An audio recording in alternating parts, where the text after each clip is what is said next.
Hello everybody, I'd like to talk to you a little bit about Claysmore and the academic side of the school, and I'm going to tell you a little bit about what we do, and then I'm going to tell you a bit about how we do it, and then I'm going to talk a little bit about how the curriculum gets extended outside the normal lessons. The most important aspect of everything we do is that we focus on the individual pupil that comes to the school. And so we'll be very interested to know what you like, what you don't like, what you've had really good experiences about before. You might not have enjoyed your Latin ever, or your French, or your history, but that's going to change now. We have some amazing teachers here, and they will be able to, you'll get a chance to sample their teaching before you make any decisions about what you're going to do for GCSE. In year 9, pretty much everybody does everything. If you've given up languages already, don't worry about that, but most people try everything, and that means you'll do English and maths and science and cooking and art and design technology and sport. And we do something very strange with languages. What we'd like you to do is to try 2 weeks of German, 2 weeks of Spanish and 2 weeks of French, and then make a decision about which language or languages you'd like to carry on with. And we do that because we find so many people have had quite a poor experience of their languages before, and many of them experience German and Spanish here for the first time, and they really love it, and they take those subjects to GCSE and to A-level as well. And then in January of year 9, we'll ask you and your parents about which subjects you might want to do for GCSE. And that's a natural process, and it works very well, and most people can do almost everything that they want to do. But in essence, I could say just a word or two about that. Most people will probably do 9 subjects. Some will do 7 or 8. About 35 students will do 10 subjects, and a handful will do 11. So again, it comes back to what I said at the beginning, that it's about you and what would suit you best, and what you want to achieve in your life and through your academic work, and we will try to work around that. So for example, if you're a musician doing a couple of instruments and you're trying to fit in your practice, or you do lots of sport to a high level, then that might, we would just talk to you about whether you should be doing, how many GCSEs you should be doing as well. And we'll talk to your parents, and we talk to your tutor, and we just work out what's best. And what probably we'll do is start with plenty, and then if you want to drop one a bit later, then you're welcome to do that, and we can work with that.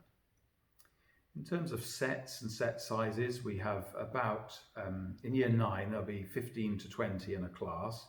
The maths and the English classes tend to be slightly bigger than the others.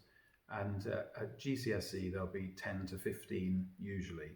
Sometimes if you're really good at maths or really good at English, you'll be in a bigger group, because the teacher, that's a good thing that lots of people are in a top set. But it allows us to keep the average down and help everybody develop whatever skills they particularly need to develop.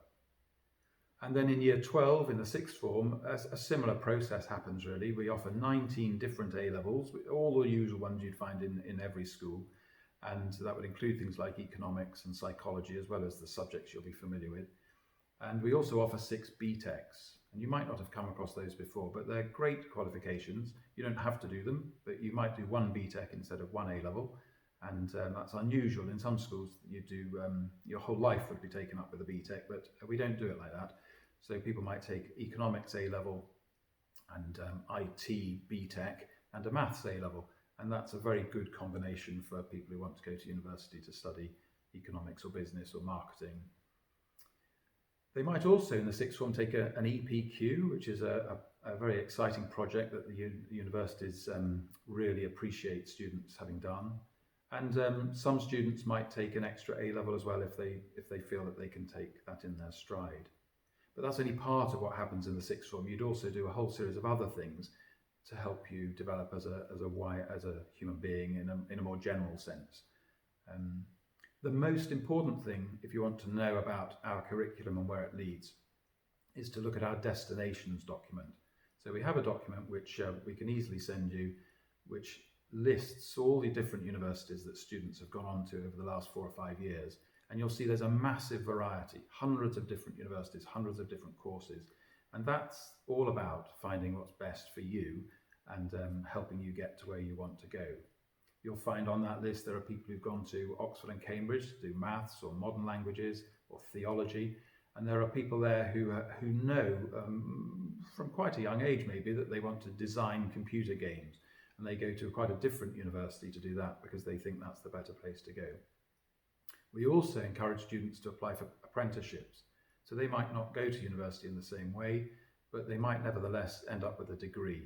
So they can study aeronautical engineering, but they do it while they're employed, getting experience. And when they're 22 or 23, they're very well qualified and they have no university debt either. So there's a whole range of different routes through secondary education, which we will want to work with you and your parents to help you make the right choices. So how do we do all that? Well, the main ingredient really is that we have teachers who are really interested in education, and they are committed to understanding how children learn. We have small class sizes, in almost all subjects, and that allows us to really get to understand what you need to help you progress. It's a bit like being coached in a sport. If you're learning to bowl in cricket or serve in tennis, somebody skilled needs to help you refine your techniques, and we're trying to apply that same sort of principle in all the subjects that we teach. Your mum and dad will be interested to know how we keep them informed. So we report on effort, really. We don't call it effort because effort's very difficult to judge. Lots of children work very hard and their teachers never quite realise it. So we don't think of it as effort, but we will report every 2 or 3 weeks on whether you do your prep, your homework, because we think that's important. We set as little prep and homework as possible, but what we do set, we really want to be done, and we think that makes a difference. And every term, really, we report on your attainment and how well you're progressing towards the sorts of grades that your parents and we and you yourself will want to achieve at the end of the course. So there's a regular reporting process, parents' meetings, all the things that you'd be familiar with from your previous school. And then more broadly, people sometimes are interested to know if you've got a real passion for something, how do we help you with that? Well, we have a very interesting philosophy at Claysmore, which is true not just in the academic work, but in other areas as well. And that's that older pupils are helpful and friendly to younger pupils. There's not a great, terrible hierarchy that you have to sort of break into. So, for example, in the play, in year 9, you could be in the school play. You could have the main part in the school play if that was your thing. You're not excluded because you're young. We really don't think that's a good idea. And we try to connect students of different ages. So I'll give you an example.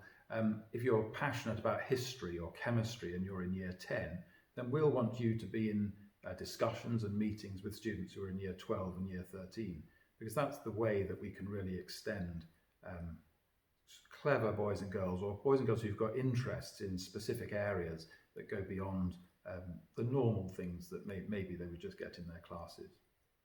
As part of that also, we do something called the Model United Nations, which is a fantastic role-playing game where you research and live out what a particular country believes about a series of topics, and then you meet other people who are representing other countries.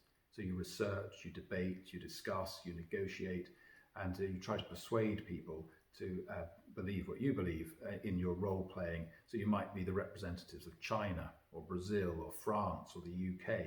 And we do that internally a lot. All year 9s will be able to have a go at that. And we also encourage students of all ages to represent the school when we compete against other schools in the same process. And you can carry on doing that at university, and they do it on an international level there as well, which is very exciting. We also are interested in taking you outside normal lessons. So there'll be things like field trips and activities that you would normally expect, but we will maybe take you off the curriculum for 2 or 3 days and give you a business and enterprise project. And usually that happens in the summer term of year 9, and it's a great success. We'll mix you up into different teams. You might become the finance director or the managing director or the marketing director, and you get help. We have professional people in who do these jobs for a living, and they will help you in your teams produce something. A few years ago, for example, a few boys and girls wanted to build a shepherd's hut. And so we were able to arrange that. They came off their lessons for a whole week, and by the end of the week, they had to have built it. And when you visit the school, you'll see it, and you'll see the plaque on it with the names of the boys and girls who made it. And that was a great thing to do. So we're very open to finding different ways of working and learning. We're interested in learning more than the subjects themselves, perhaps, to equip you, therefore, for the universities and colleges and the work that you'll go on to. As part of the curriculum, you'll also do things like community service, and you might do activities. You can take subjects like cooking, for example, where you don't have to take them to GCSE. So you can do a Prue Leith course. She's a great specialist in nice cooking. You can do that for 2 terms. You don't have to take a GCSE in it, but you as a human being and a person are going to be a much better cook by the time you finish that. So I've talked about able students and students who love their work, but many people come to school who actually have had a bit of a tough time in their previous school, and maybe they've struggled a bit with their English or their maths. And we're very, very excited to have students of all interests at school. And if you've struggled a bit with your English or your maths, you mustn't worry about that. There are people here who can really help you get better relatively quickly. They can't do it overnight, but they can do it relatively quickly. And we'll be very interested in doing that. But over the last 20 years, where we've been focusing on some of those issues, what we've learned is that actually, if you teach a dyslexic student well, if you learn to teach a dyslexic student well, then everybody benefits, because the qualities that are required to teach children who struggle a little bit actually are very, very good qualities for students who thrive and seem to find work a little bit easier. So you mustn't worry about that if you need a bit of help, or you've had a bit of help in your prep school. That's part of what makes Claysmore a very distinctive place, that students are respected for who they are and for what they can contribute, and nobody would think negatively about that. And the teachers are really interested in finding ways to help everybody learn, whatever their interest and whatever their previous experience. It's been good to give you just a very brief introduction to the academic side of the school, but there are a number of other videos you can watch that tell you about other aspects of what we do at Claysmore. And I really hope that it'll be possible to meet you once we're all open and you can come and visit us properly again in the future. In the meantime, good luck with wherever you are at the moment, but do get in touch if you've got questions that we can try to answer. Thank you very much.